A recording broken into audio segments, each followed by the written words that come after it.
Let's get started here. I'm super excited to introduce our presenters today. First up is Ramon Soriano. Ramon is the CEO at La Calle Tacos and Tortas. Ramon drew inspiration from his Mexico City upbringing and 30 plus years of restaurant experience.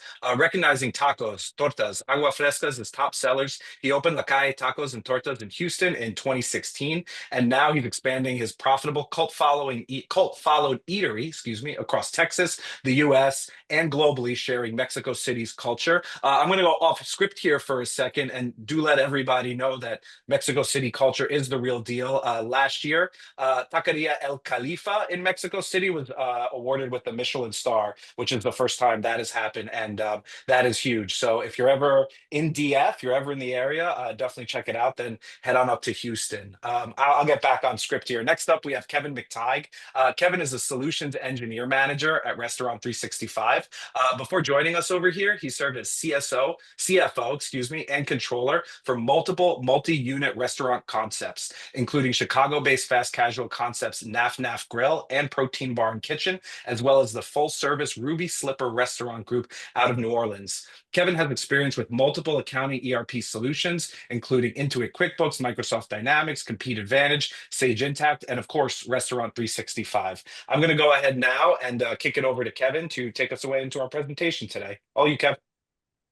Thank you for that wonderful introduction, Zachary, and thank you everyone for joining us today on our webinar. We are really excited here to talk to you about the importance of, modernizing and building an inventory system that's going to really help you manage a lot of the challenges that we are facing in this current operating environment for restaurants. And I'm super excited to have Ramon here to talk about some of the challenges that he's faced in recent months and years, and some of the creative strategies that he came up to deal with and address some of those primary big challenges. So we're going to start by talking a little bit about the current landscape and how technology is remaking restaurant operations and growth, and how you should be thinking about deploying technology solutions to deal with the challenges of the day. We're also going to talk about modernizing purchasing and talking what purchasing kind of used to look like before technology solutions were available, and what purchasing can look like for you, and what Ramon has been able to do with purchasing to really kind of help better manage his food costs and better manage his quality within his restaurants. We're going to talk also about how inventory factors into purchasing and how you really should be building an inventory system that is scalable and real time to help you make really informed purchasing decisions, and how that ultimately flows into building a data-driven culture within your organization, having everybody from your front line to your above store operations thinking about what data points they need to really drive their business and operate profitably in these challenging landscapes. As Zach mentioned, please make sure you submit any questions and answer any questions throughout the webinar using that Q&A feature, and we'll certainly address as many as we can at the end. So starting with how tech is remaking restaurant growth and operations today, there are a lot of really challenging aspects of the restaurant industry in this current day and age. We have escalating costs due to inflation that have been lingering since COVID and really accelerated in recent years. There's a lot of uncertainty around import costs as it relates to the tariffs that are being, posited and put out into the universe, and a lot of those have direct impact on your operations in terms of goods and services that you're bringing into your restaurants. We've got wild wage challenges happening in a lot of different states and jurisdictions, with minimum wage increases coming year after year, especially on the West Coast. And all that is really, restricting profit margins and making it harder and harder to operate in a way that maintains profitability and maintains growth and scalability within the restaurants. Cash flow, of course, being one of those biggest stressors that factors into it. So what are some of those rising costs, right? With the minimum wage increases we mentioned, there have been 25% increases in the California wages alone. Florida itself has experienced a 200% increase in wages since 2020. And some states are even requiring quick service restaurants to have security available during hours of operation, which means that you have one added wage that you're paying in your restaurant for somebody who's not even making food or servicing customers. And across that, we also have line items below your food costs and labor costs that are experiencing rising costs, with rent escalations, utilities, vendors, and all sorts of other kind of, goods and services going into the restaurant.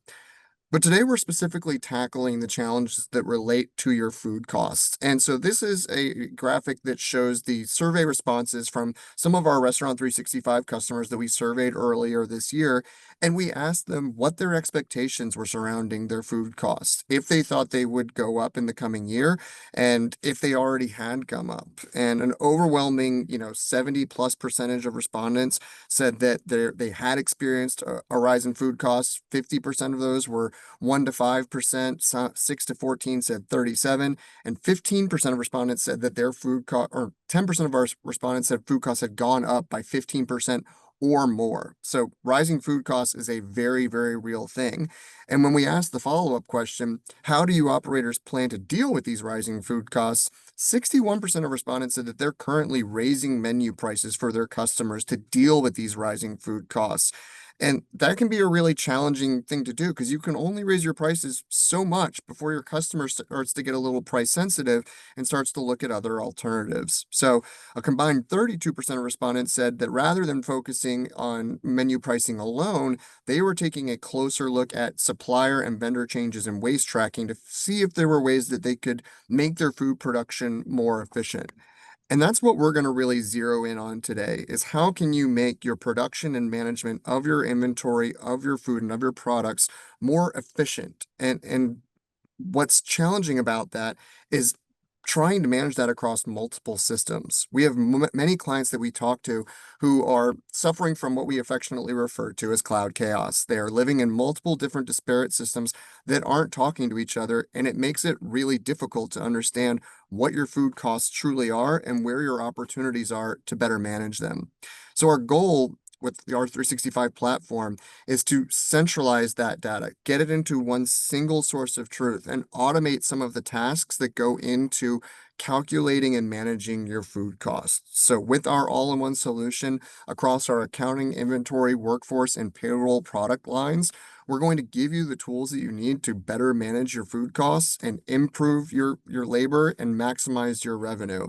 And we're excited to talk about how we're going to do some of that for all of you and how we already have done some of that today with Ramon. So we're super excited to have him here to talk through some of the things that he's deployed in his restaurants with the help of Restaurant 365 to really start managing those food costs. And we're going to start by talking about purchasing and really modernizing it because we've been purchasing food from vendors for a long time. And traditionally, that means that you're calling your sales rep or you're submitting orders via phone, fax, or vendor portal.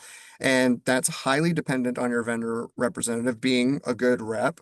It's also really challenging for in-store operators to train them properly on how to place their orders. It's extremely susceptible to either ordering too much food, resulting in food waste, or under ordering, resulting in you having to, take things off of the menu, 86 items, and negatively impact the customer experience. And that's just on the ordering side. And that doesn't even touch when the food actually starts to come in and you don't get what you ordered and you have delivery day surprises and you have added costs from things like special orders where you have to run out to the grocery store and buy avocados at full retail as opposed to buying them in wholesale and missing out on order discounts like truck sizes and delivery incentives. Now, the modern purchase orders stage, what does it look like when you actually have a modern purchasing system? What you're going to be able to do is leverage your inventory counts and sales forecasts, especially in Restaurant 365, to really dial in your ordering and make sure that they are highly accurate, not over ordering or under ordering product, and they don't have the huge training lift. You don't have to teach this art of the perfect order to your employees. You can leverage a modern purchasing system to make sure that those orders are done correctly. We also have the ability to program in vendor order minimums to make sure that you take advantage of special pricing and incentives. And we can directly transmit those orders to your vendors and get automated out of stock and substitution notifications so you get rid of those delivery day surprises. Now, I have talked enough about what we can do for the system, and now I'd like to touch a little bit on what we did do. And Ramon, help me understand, what did ordering look like in your restaurants before Restaurant 365? Well, I mean, I think that what was going on is what happens in many places. What has been going on for years, where I like to call it the blind ordering, right? where, at 12:50, because the cutoff time is 1 p.m. So at 12:50, the manager runs into the office and starts just, putting orders based on what he thinks is necessary on that time and on a rush, right? And right in the middle of lunch, because for some reason it's at that time where they have to do that. By and what we found is that we, at the same time that we had an overstock and we had 12 days of inventory, and you shouldn't have more than 3 days if you're ordering twice a week. There's no more than 3 days. And at the same time that we were having so much product in the building, we were running out of other products, right? At the same time, Right. having too much on the shelves. I like to call it the toothpaste theory, where the beginning of the toothpaste tube, you have you're squeezing it, you have a lot of it's dropping into the sink and whatever, and the end of the tube seems to last as long as the full tube, right? So Right. so that going on with what you have on the shelves. And but basically, the thing that worried me the most is, and if I had $1 for each time the phone call has made of, hey, on your way into a manager, on your way in, can you run to Restaurant Depot and bring some stuff? If we all Yep. had $1, every time that happened, I would be a billionaire, right? And the problem with that is, first of all, don't mind the 86 items and the guest dissatisfaction, but there's the managers using their gas, their insurance, their car, the liability around that. And then, as you said, you're getting different quality, different price. Think about, chicken running on the trunk of the car. Even if you have one of those size bags, it's not, it's not a good sight. Yep. Managers at the store, running, and buying things instead of being at the restaurant at the time that they were supposed to get it. So it was just like not a good thing, right? So we started on focus. We started focusing on what were all of those emergency purchases, and why were they happening. And we came down to that blind ordering being the peak of the issue and the peak of the problem.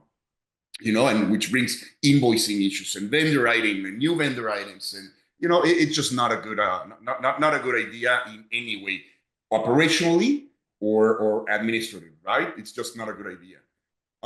So we came to the realization that we had to do two things really, really well in order to order well. And the first one was forecasting, being able to forecast and, know what's going to come up, and counting well, right? Without a proper count of really making sure of how much you have, there's not much you can do with ordering. Yeah, I mean that's it sounds like chaos. I love the toothpaste theory because you're absolutely right. That last little bit does seem to last as long as it needs to, as opposed to the front that's, kind of going all willy-nilly. So you really made sure that you started to limit the amount of goods that were on your shelf, stopped keeping 12 days worth of inventory, focused more on having just what you needed, right? Because that's going to make sure that you're paying attention to it, that there's no waste. You sort of started to figure out that the blind counts were the problem, right? The orders being placed right in the middle of lunch rush and all the chaos that was creating, right? You mentioned the transfers between the stores, the managers having to go out and do runs, and yeah, like you said, not only the guest dissatisfaction challenges, but just the risk that's inherent in that, and having your employees running all over the place and acting like delivery drivers when they're supposed to be restaurant managers and in-store employees, is just fraught with challenges, and certainly identifying what the root of the problem is kind of the first step, right? And figuring out that, well, we're ordering blind, we need to kind of fix that. We need to use sales forecasting. How challenging was that to kind of roll out and deploy, to start thinking about, hey, we really need to look at what our sales forecasts are and have that inform how much product we're ordering? Well, and we'll talk about counts a little bit more, I know, but when it comes to ordering, Um, the forecasting has been easier than ever before. It takes one click to publish, and just realize to look at sales and the way it works and the way it brings everything over into the ordering template is phenomenal. It's very, very simple. It's as any system, garbage in, garbage out. So Sure. maintaining and having all, and I'll tell you that in every module that I've been around in 365, the number one issue is going to be always a unit of measures, right? So taking care Yeah. of those units of measures and understanding them well is very, very, very important. But we were able to have, now we have a template where we do the counts. So the on hand is on your phone and your tablet. You have the on hand. You click to get the suggestive, in one click suggestive ordering, and then it populates everything that it's suggesting. It's still the manager's decision to say there's something wrong. I don't need this. I'll need order more of this. But for the most part, it's on a couple of clicks. You go and you realize that it's already done. Send it, continue. It gets delivered to the vendor, either EDI or a PDF email. So the process in the ordering side is very, very simple, and it can be done from your phone. And it's very simple. I'm glad you touched on that on-hand amount specifically, right? Like it's one thing to know what your sales forecasts are and to understand, hey, how much product am I going to need to support those sales? But you still have to take into account what you already have on the shelves. Otherwise, you're going to continue to overorder. You're going to continue to have 12 days worth of order. So it's really important that when you're placing your order, like you said, on the app, baked into it, this is what I have on hand. This is what, I'm planning on ordering. And does this make sense? Mm-hmm. And we're Right. gonna we're gonna dig into the inventory piece of it as well. But I do love that you touched on also, the ease of you doing it directly from the mobile app, right? We give you that ability to configure those sales forecasts and those on-hand amounts to go through the process of, counting what you have on hand, placing that order, receiving and repeating.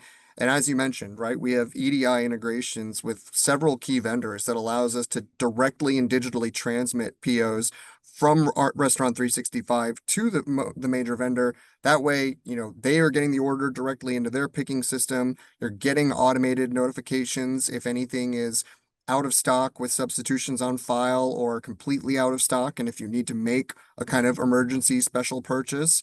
And also connecting that invoice to the purchase order to make sure that you're getting what you ordered, you're paying the price that you expected to pay, and that it's all kind of flowing through together.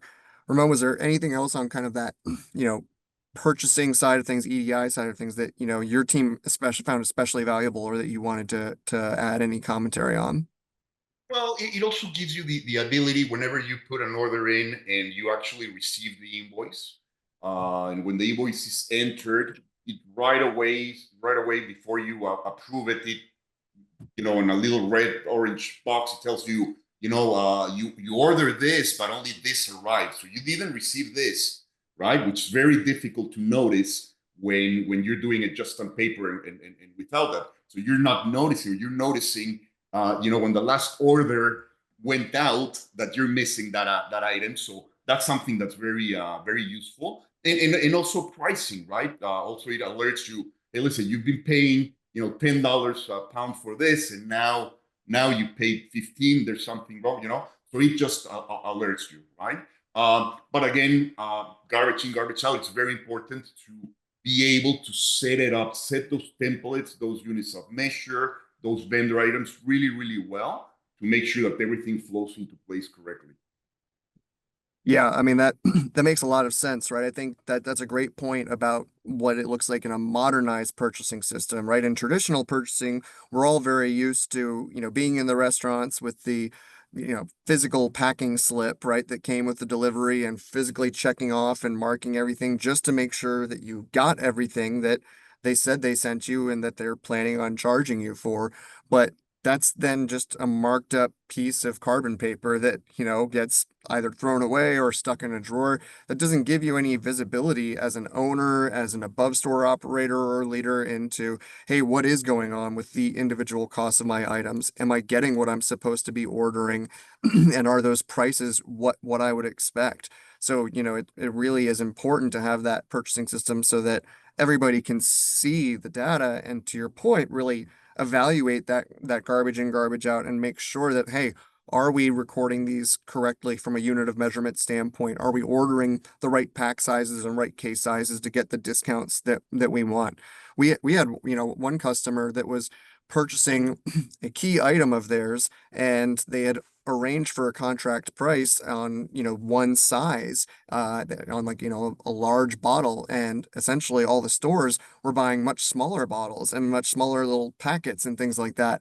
And I mean, it was, just getting everybody to order the right thing was a huge time and money saver for them. Well, let me tell you one more that happens a Yeah. lot, and especially some of those liquor vendors, some of Yeah. those beer vendors are pretty sneaky at the end of the month, where the contrary, where they're bringing you stuff that you did not order just to make their numbers. So it Uh-huh. allows you to understand and realize that as well. That's one that I hadn't really thought of. I haven't had as much experience in the LBW world, but I hope that everybody on the call who is in the LBW world is making sure they're watching their reps for that sneaky behavior at end of month, because that could add up quickly. Yeah. Awesome. Well, we talked a little bit about the importance of sales forecasting, and how, having these modern purchasing tools were able to, allowed you to kind of get rid of those blind orders and to really streamline your purchasing feature. But a key aspect of it that you mentioned is evaluating what's on hand, right? And actually knowing what's on the shelves. And what that really comes down to is counting inventory and doing it in a system that is scalable, reliable, and real time. So, in the same way that we thought about, old purchasing versus new purchasing, I think there's a lot that goes into the old type of inventory counts that can be really challenging for operators, right? It's extremely time consuming. Some people are still doing it on pen and paper. It can be very error prone, with subject to people entering the wrong number or writing down the wrong thing. And for a lot of operators, they don't even take inventory because the juice isn't worth the squeeze. They don't know why do I need to count inventory? I don't really, for all this time that I'm putting into it, whether that's a salaried or an hourly employee, I just don't know that I'm getting out of it what I'm putting in. And if you're able to deploy a real-time scalable inventory solution like the one that we offer with Restaurant 365, as you already talked about, Ramon, you're going to get rid of those blind orders, and you're going to have more accurate ordering. You're going to have better store organization, because when you go to do your inventory counts, you'll notice that, hey, this case of cans of black beans is up underneath the register when it needs to be back in the dry storage. And so it's going to keep your labor more efficient. You're also going to know before you run out of things, right? If you're counting frequently, you're going to see, oh, we're sitting really low on this key item. I need to kind of bulk up my next order. So helps you preventing those out of stock items. And in terms of, that traditional challenge of the juice not being worth the squeeze, the biggest benefit, or one of the biggest benefits of counting inventory, is getting true cost of goods sold. Because as we know, accurate cost of goods sold is more than just food purchases, right? It's your beginning inventory plus your purchases minus your ending inventory to figure out what you actually used during the week, the day, the month, not just what you bought, because anything sitting on the shelves is still money that you've already spent, but you haven't gotten it into a recipe and you haven't earned it from anyone yet. So talk to us, Ramon, for you a little bit about what, how counting factored into your purchasing decisions, and also, what were some of the challenges you found from your traditional and old method of counting inventory, and kind of what you learned when you started doing more inventory counts as part of your ordering. Yeah, so I love doing inventory. Said no one ever, right? Like I was that's gonna what say, I thought you were about to say that, and I was gonna say, wait, right. what? You No one's know. gonna believe this guy.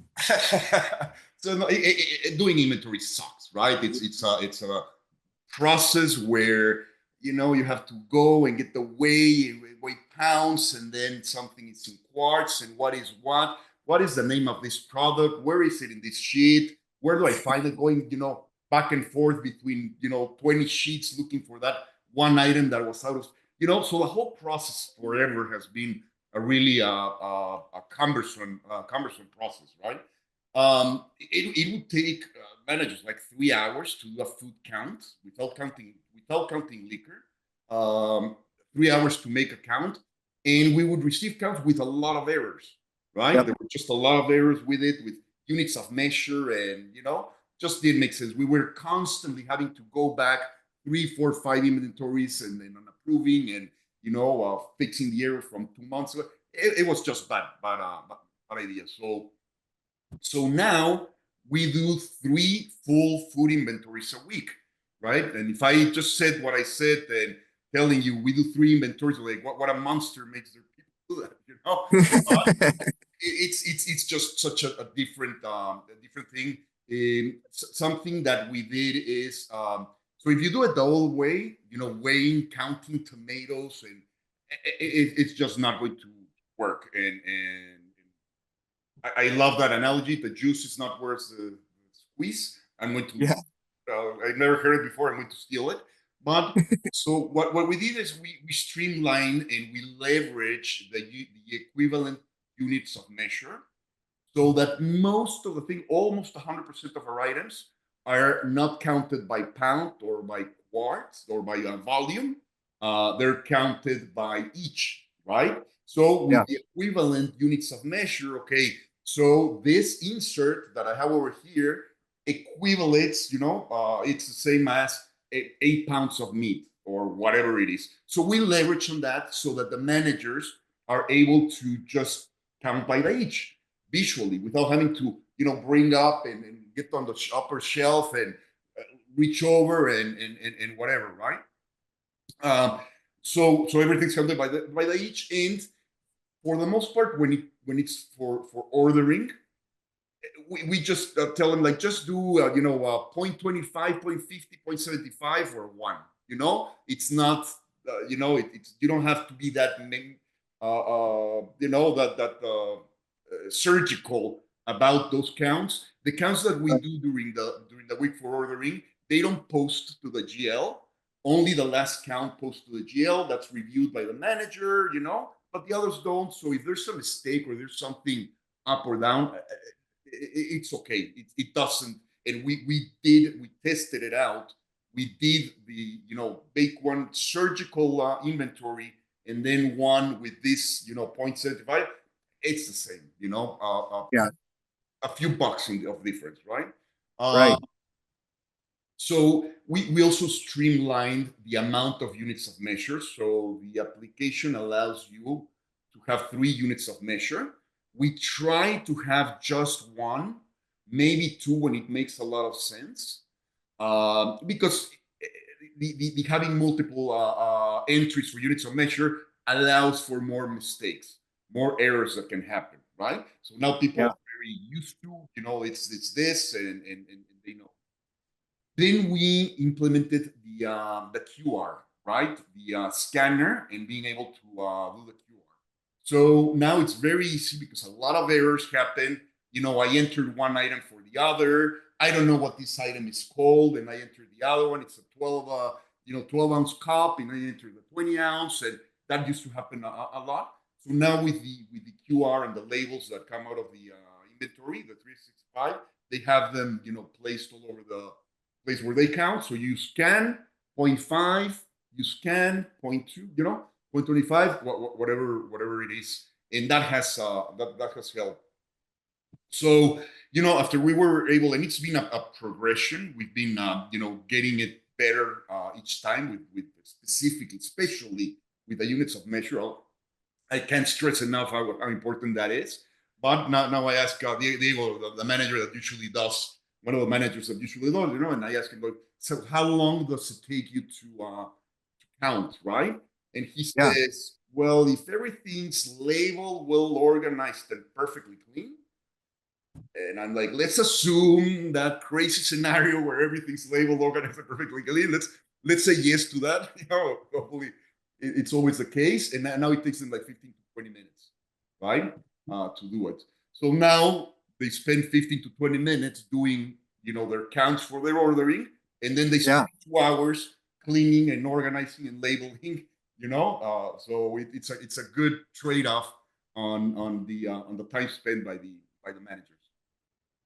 I mean, I love that what we're focused on here today is food cost management and food cost efficiency, but everything you're discussing is also labor cost efficiencies, right? Like everything you're talking about in terms of cutting the counting time down from 3 hours to what it is now, and having the opportunity to keep things better organized and making sure that you're putting it into the units of measurement that you're going to need for your recipes and storing it that way, not just storing it the way that it comes from the vendor. I mean, everything you just mentioned seems like it's either cutting hours or making your teams more effective within the restaurant. So, you know, while we look at this and say like, oh, we're focused on reducing food costs here by implementing a really strong inventory system, what you're actually also doing is cutting labor costs without having to, reduce people's hours or impact the guest experience. Yeah. And another side benefit of it is employee morale, right? Yeah. Because there's a lot of things that I used to do some counting and taking on those green Greek spreadsheets by hand and counting the tickets and tallying and all of that, and so that used to suck, right? So having the tools and being a manager nowadays, being a manager, being able to use technology to do their job, it's definitely helpful. So, I mean, you've deployed the purchase ordering and the easy to use inventory counts. So to your point, you've just made it so much easier for your managers that employee morale is incurring a boost. Um, and you've got it down to counting, 3 times a week with 15 to 20 minutes with no interruptions. It's further informing your purchases. So your purchases, are coming in the way they're supposed to. They're no longer blind purchasing. Really sounds like you've leaned into the system and you're leveraging all of the things that kind of our smart operations platform is able to provide. So that ability to count inventory on the fly in the mobile app and quickly and easily track your progress as you swipe between items, and you're able to get alerts as you're taking those inventory counts that say, hey, this looks right or this doesn't look right. So you're really cutting down on those errors that you were receiving. And we've got some screenshots up here on the screen for our guests and attendees to just show you how clean and intuitive our inventory app is. Our R365 mobile app has 4.8 out of 5 stars on the Apple and Android stores. So you're really going to be able to automate some of that costing and identify opportunities to control your costs. Because I think that's one thing that we didn't really touch on, right? Like as you talked about, Ramon, back in the days of kind of filling out the whole spreadsheet and doing that all, I mean, at the end of the day, you're doing that to try to figure out, hey, what is my actual item cost? What are my plate costs and my menu costs and how much is this costing me when I see some food getting wasted? And really it's almost impossible to do that by hand, or it's so time consuming that it just isn't worth it. If you're tallying up the individual items and writing that down, you need a system like Restaurant 365 to automatically update those costs as they come through. And for you, like you said, maintaining those separate units of measurement is key and critical, because the, unit of measurement that you receive your goods in is different from what you store them in, is different from what you put in the recipe. And you need a system that's got those equivalencies that you mentioned that kind of tracks it all the way through and says, okay, if you started with this 20-pound case for $50 and what you end up with is 4 ounces of cooked material in your recipe, you got to know how much that 4 ounces costs by the time it's going out the door. So, because you touched on the spreadsheets and how challenging it used to be and how you did it and how much it helps to have those units of measurements so that you can actually know what's going on, I want to kind of swing over to talking about what it means to really build a data-driven culture within your organization, and how taking inventory is really allowing you and your organization to take things to the next level with actual versus theoretical. So we're bringing in the recipe, we're bringing in the sales from your point of sale, we're tying those to your recipes to get you your theoretical food costs, and you're getting accurate inventory counts now and accurate receiving of inventory and invoicing. So you're able to really measure your actual costs versus what they should be. So really that's, a big part of what our inventory management solution does. It gives you exactly to know what it was, what your food costs were truly when you factor in inventory counts, and what they should have been factoring in recipes, so that you can start to dig in and understand what's causing those challenges. Where's the variance between my actual and theoretical? Is it proper recipe calibration due to shrinkage? Is it waste for things that are being overproduced or overportioned? Is it theft going out the door? And that's really only looking at, strictly speaking, the quantities, but you also need to be looking at the dollars that are going in and out and what you should be spending versus what you're actually spending in terms of contract price errors or challenges across different locations, right? One location might have everything dialed in and another location might be all over the map. And Ramon, you deployed this system and you achieved some pretty remarkable results that, I'd love you to tell us a little bit more about, when you started doing actual versus theoretical reviews, how frequently did you start doing them and what was the outcome? So we started working on the ABT in let me say this first, where Sure. everything it takes a lot of work and dedication to get the system well set up, right? Yep. And but all of that work that you put on the front end, setting it up, will trifold on the back end. So that's important. So we everything that we've done, every module that we've implemented for 365, we've started with like one at a time. Let's get this one thing working, this one report. Let's figure it out. Let's understand it. Let's get it to work with the most basic stuff, right? So, for example, with the ABT, we started with the things that are very easy to count, one-on-one, right? Beer bottles, that's a one-on-one. Sure. There's no shrinkage. There's no, So we started with that, and we realized that we were losing variants like 500 beers in 1 week, right? And 500 that's in a week? right? So we realized after implementing, okay, a lot of that was issues with the way that we had the system set up, right? Mhm. So the recipe was not right, the menu link was not right, stuff like that, right? So we Yep. came down and we eliminated every excuse, we eliminated every issue until we got to like 100 a week, right? Those are real losses. Those were really, really lost, right? Wow. Once we got to the cadence of understanding that one-on-one, then we started working on liquor.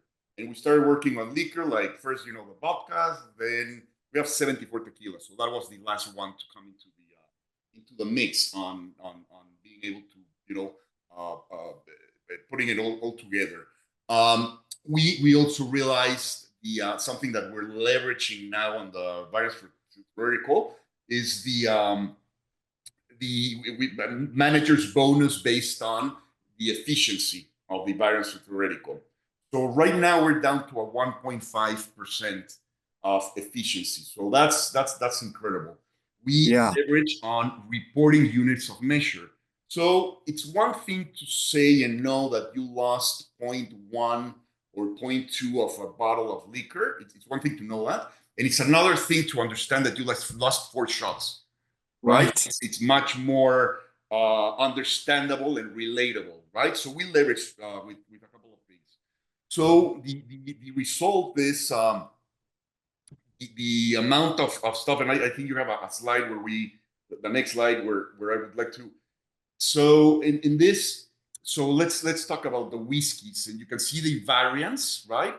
So the Mhm. variants, Jack Daniels Gentleman, we have 2 extra shots. Those are shots, but we're missing 2 Jack Daniels Black. So that's a trade-off. We ran one for the other. Okay, we understand it's not lost. Overall, within all of the whiskeys, we lost 1.72 shots. 2 shots in 1 week in a $3.5 million store, right? Yeah.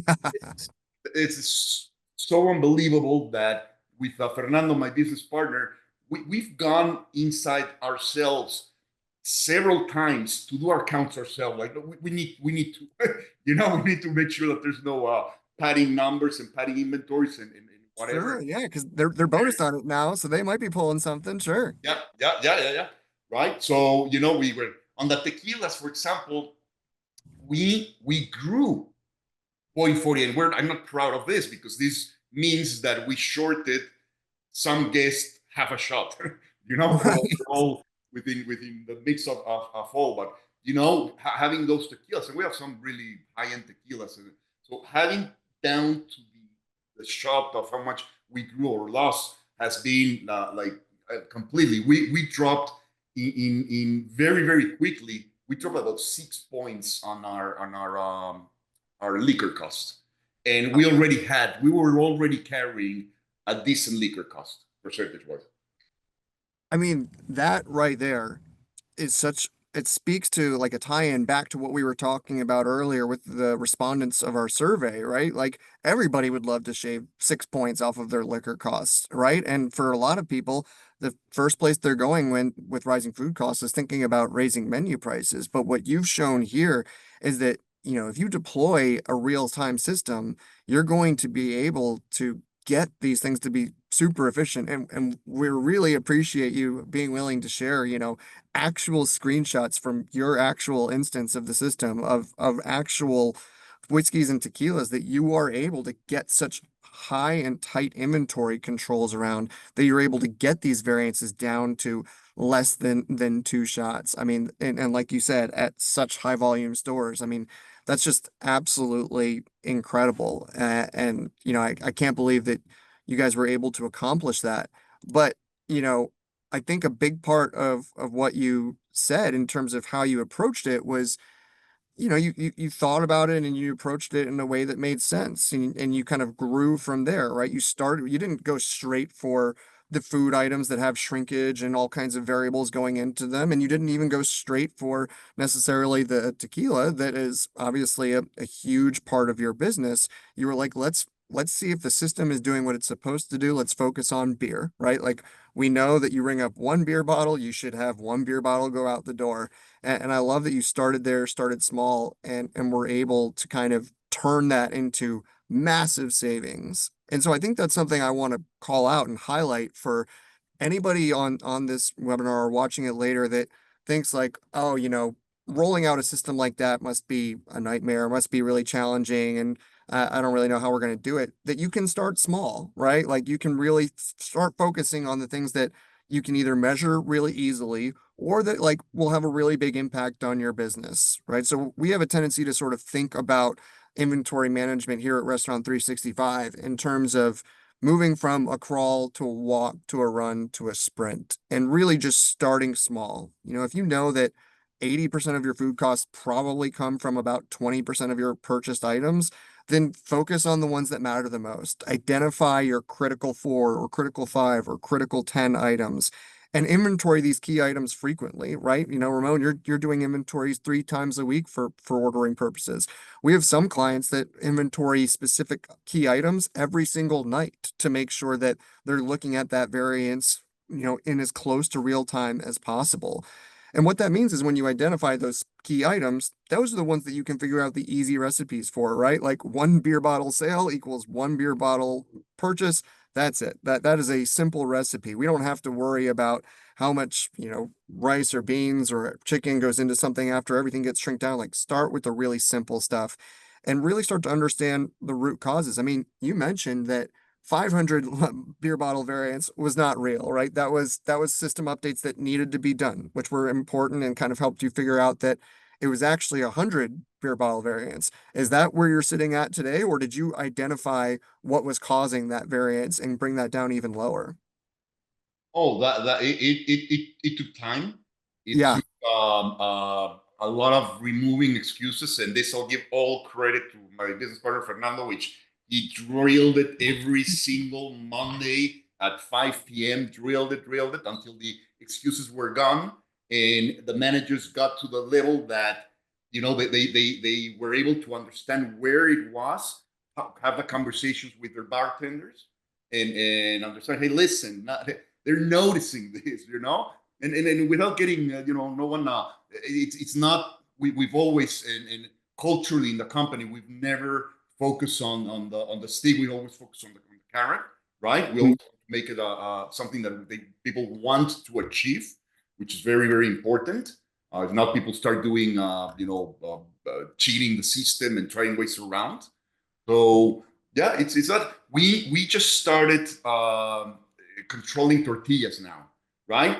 For us to control the protein is very hard because we don't bring it in as any protein. It could be any mix. It's very hard for us Got it.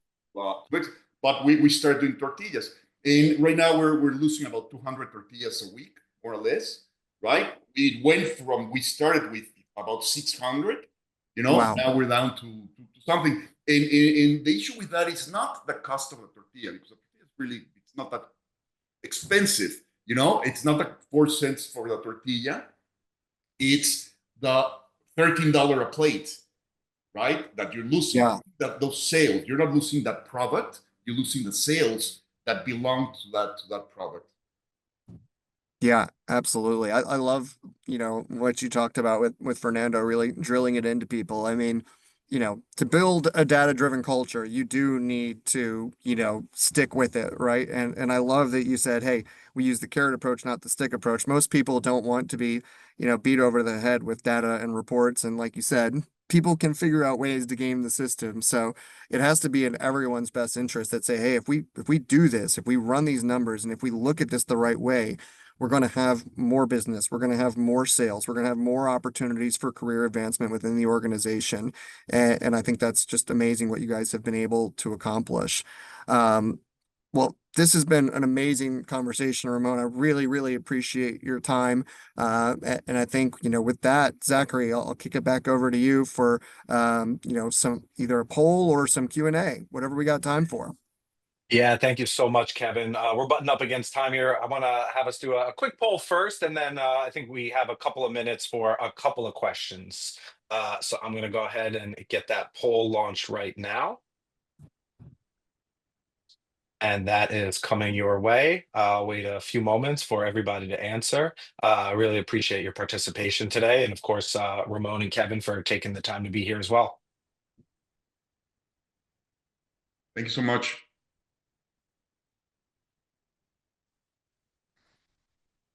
We need a little music while this poll runs to have in the background for us, huh, guys? I think so. Something to follow up on.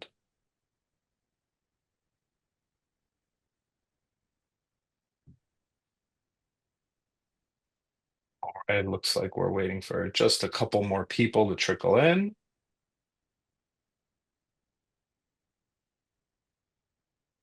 All right, thank you so much, everybody, for answering that poll for us. I think we can jump into the Q&A now real quick, get a couple of quick questions and get everybody back to their day. I think the first question we have here, interesting for Ramon. I know you mentioned sort of taking things one step, one product at a time. What tools, processes, do you recommend for people starting out, and what should they be looking to grow into? Whatever module you're going to start with, do not start without going to the help, the help, how do you call it? Where you have the instructions and what it is. Take the time, print it out, underline it, like really, really understand the module before you start implementing the module. Almost every single time that I've started a module, I start the other way around. And I get frustrated. I drop it. Then I go back, I read it, understand it, and then I go and implement it on a very quickly, very easily. That would be my And number one. Ramon, another quick question. How have these systems, processes, and obviously this data-driven culture helped your growth as a company? Well, I mean, just being able to we nowadays we can control 3 stores and nightclub easier than what we used to control just one store or being there, right? Because everything is it's much easier to review, to understand, to see where the stuff is, to follow. All of those blue links take you to something when it's well configured. It tells you to something. You don't have to go searching all over the place for one answer. Everything's on the fingertips. And I think that in order for growth, and then it's taken a lot of work getting to this place, but the next store that we open, it's done. There's nothing to do. Next store open, it's done. And each store that we open, each store that we grow, it's already done. I don't know, sky's the limit. We only have 3. I know that you have some clients that have hundreds of stores, but I foresee this being an easy growth system wise. We're excited to see it as well. I think last and final question. I think you touched on it a little bit, but for yourself, for your partner, for your managers, how do you guys, the question is like prioritize your time? We know you have so much to do during the day operationally. How do you guys fit it all together at La Calle between focusing, on the data, on these processes, and then of course, serving the guests as well, making sure the stores are running as they should be running? Very clear functions within the organization. Again, Fernando has done a phenomenal job creating all of the job descriptions for all of the positions, so everyone knows exactly what they need to do, are very clear on what they need to do. At our level, my job is make sure that operations has everything they need, right? That's my only job. And the operations and taking care of the guests and all that, that's my business partner's job, right? So being able, clear, him trusting me on this side and me trusting him on that side is what create what's been able, the way that we're being able to create that synergy. That's awesome. Well, thank you so much, Ramon. Kevin, I think you can jump forward to the next slide. Real quick, we will leave this up here for a moment. If you would like to meet Ramon, I believe he's going to be joining us for our restaurant transformation tour stop in Dallas on June 3rd. You can see our in-person event lineup here for the rest of the year. You can scan that QR code. It will take you to a page where you can register, get more information about events we're doing all over the country. And definitely, if you join us in Dallas, grab Ramon and ask him to pull up the Restaurant 365 app, show you what he's got going on. I'm sure he would love to do that. He loves to talk about this stuff. And so thank you everybody so much for being here today with us. This concludes our webinar. Again, just a reminder, you'll receive an email with a link to download a recording of this webinar to listen to. Over the next couple of days, you'll be able to share that with your colleagues. And again, thank you so much for joining us. We hope to see you soon. And you can always reach us there at sales@restaurant365.com. Thank you so much, everybody.